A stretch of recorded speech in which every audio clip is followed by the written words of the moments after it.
पिछले दिनों जंतर मंतर पर कुछ जैन ने इकट्ठे होकर के भारत को बदनाम किया। जैनजींनी भारताला बदनाम केलं। रामदेव बाबांचं वादग्रस्त वक्तव्य। तर रामदेव बाबांनी पतंजलीच्या उत्पादनांकडे लक्ष द्यावं, अभिजित दिपकेंचा पलटवार।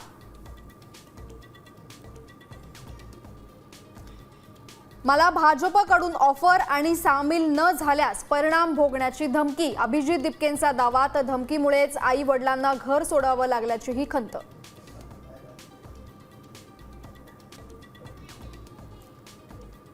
E20 इंधनामुळे वाहनांमध्ये बिघाड झाल्याचा दावा केंद्रानं फेटाळला। वाहनांच्या कार्यक्षमतेवर E20चा गंभीर परिणाम नाही, नितीन गडकरींची संसदेत माहिती। शिवसेना पक्ष आणि धनुष्यबाण चिन्हाबाबत थोड्याच वेळात सुप्रीम कोर्टात सुनावणी।